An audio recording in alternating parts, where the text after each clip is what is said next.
Look, I did it, okay? Are you happy now? I spent hours on my day off putting this together for you guys, and you better watch the whole thing.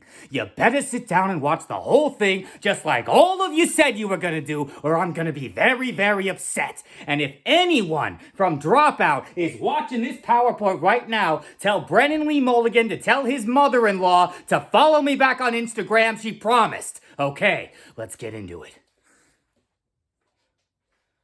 Who Dated Jessica Rabbit? A Conspiracy by Benny Herman. Alright, let's start with the origins of this line. Where does this all come from? Where did I get the idea? In the film, Who Framed Roger Rabbit, the following dialogue is exchanged.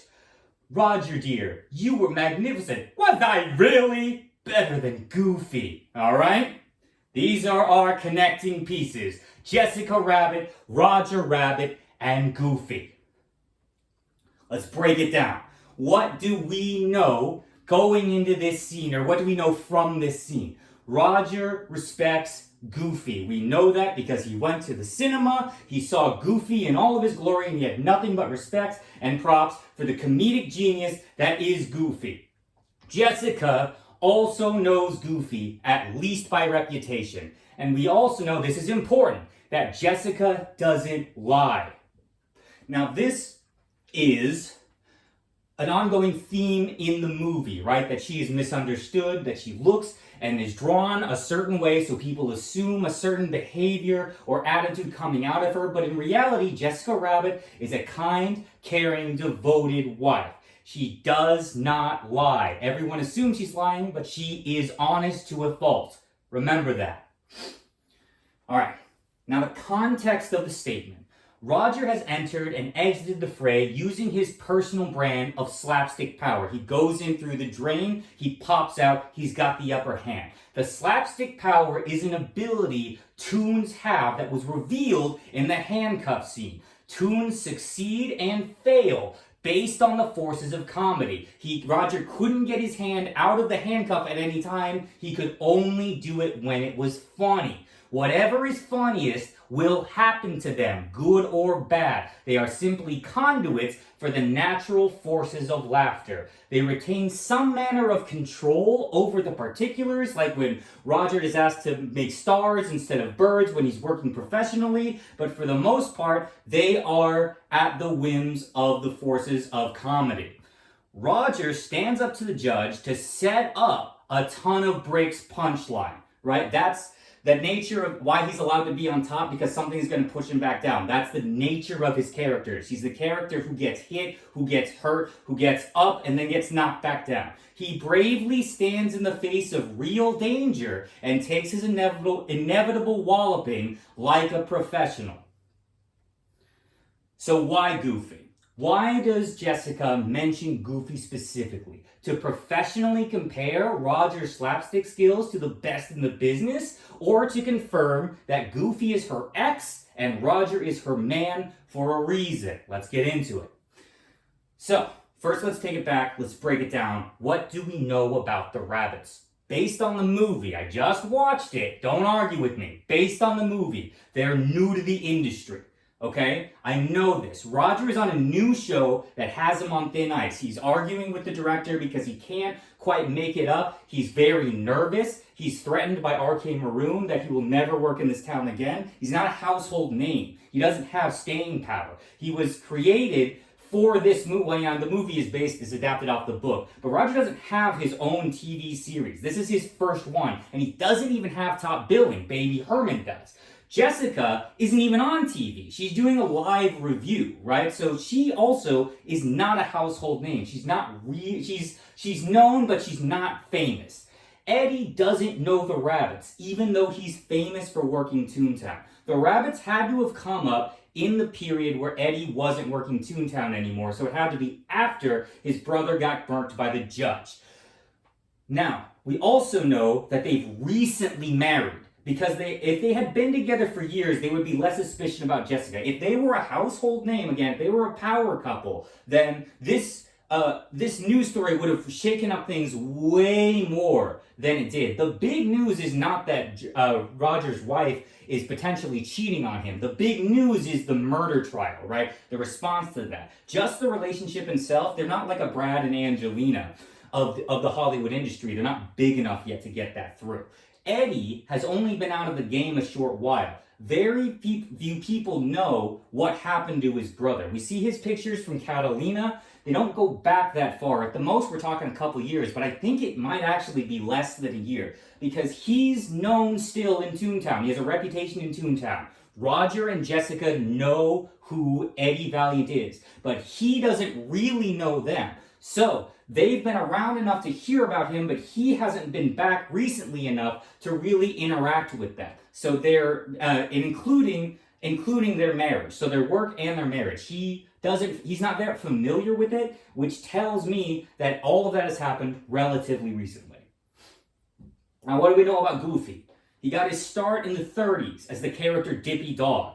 He started going by Goofy when he got paired up with Mickey and Donald in the 40s to form a trio troupe.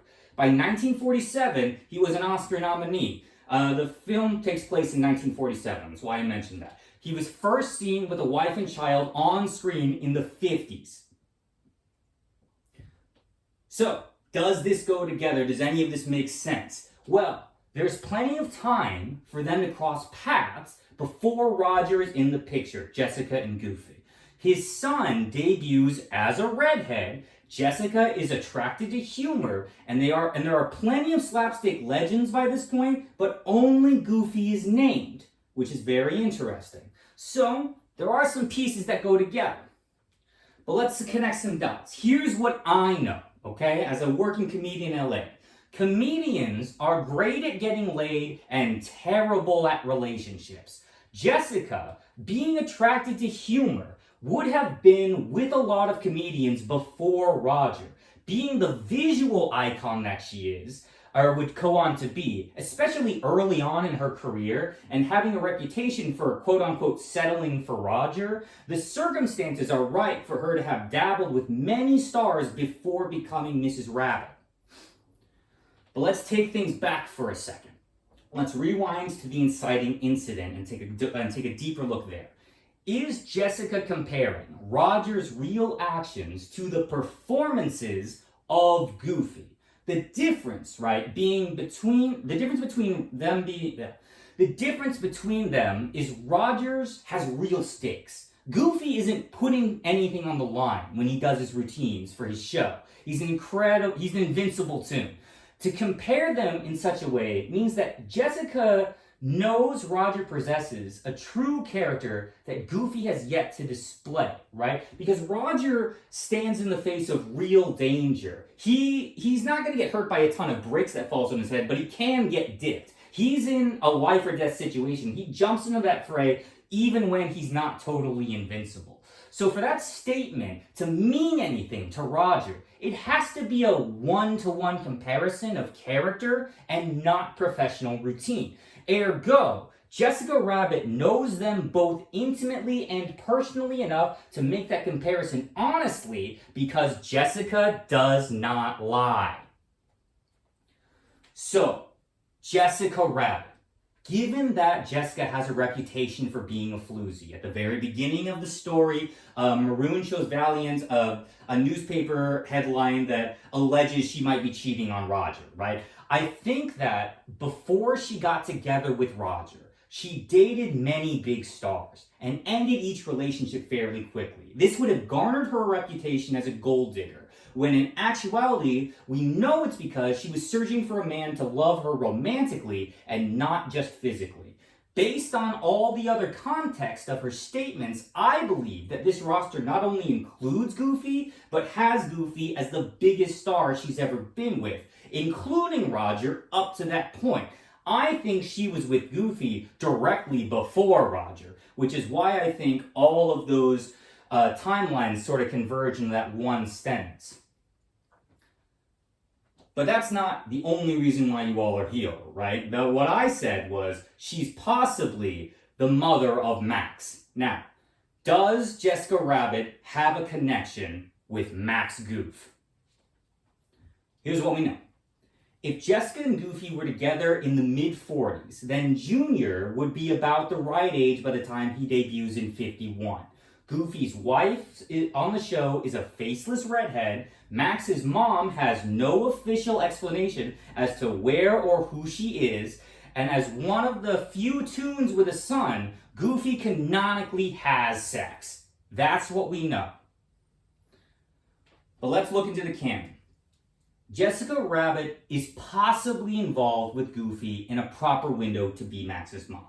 However, the canon storylines of Max and Goofy and the character of Jessica Rabbit make it highly unlikely that she is involved. She can't be the faceless wife because the role doesn't fit her character. She's the bombshell. Her role is to turn heads and reward physical affection. She can't be the faceless, dowdy housewife, okay? So I cannot conclude with any certainty that Jessica Rabbit is Max's mother. However, this is only the beginning. Let's talk about kayfabe for a sec. In Who Framed Roger Rabbit, we are introduced to the idea that Toons are more than their on-camera personas will show you. While many share characteristics with their on-screen counterparts, the Toons themselves carry on lives outside of their shows that run completely differently. The Toons are working performers, and what we see in their shows are their performances and not their actual lives.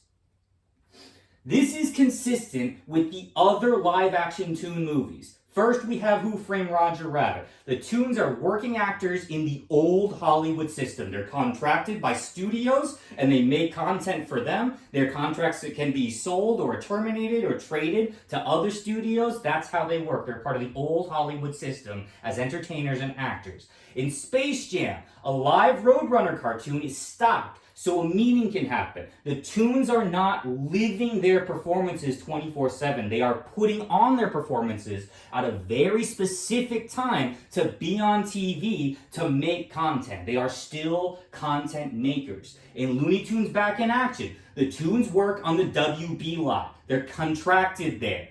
They're working actors. They have working contracts. In Space Jam 2, the Warner Brothers still owns the Toons, but the Toons are out of work. They're not making any content. So they're living, but they're not performing.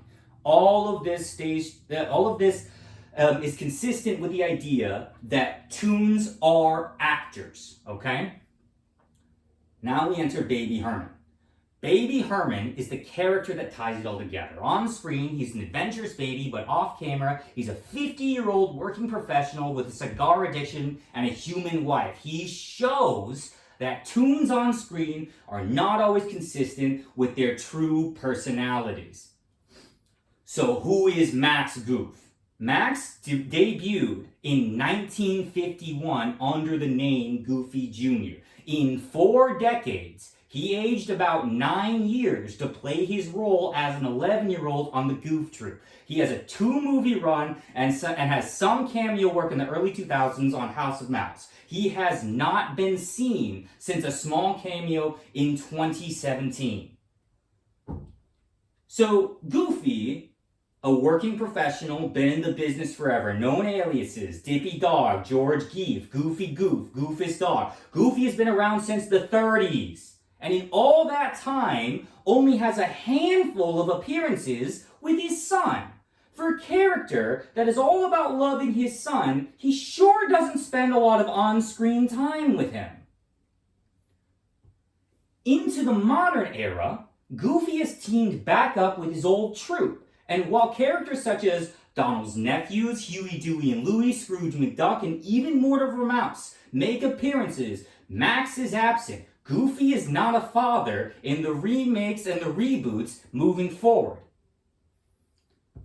So based on the nature of the business and the timelines that we have no reason to believe that Goofy and Max are anything more than co-workers, paired up for their family sitcom run that didn't make it past the 2000s. Max's work dried up as a working performer, while Goofy stayed relevant. The idea that Goofy would abandon his son doesn't fit with his canon nature. And Max can't physically age out of the role because Huey, Dewey, and Louie are still around, and they would have been kids at about the same time. So Goofy not only is Jessica Rabbit not Max's mom, but Goofy is not Max's father. And now, are you ready for this? How this all fits into Kingdom Hearts. Just kidding. We'll see you guys next time.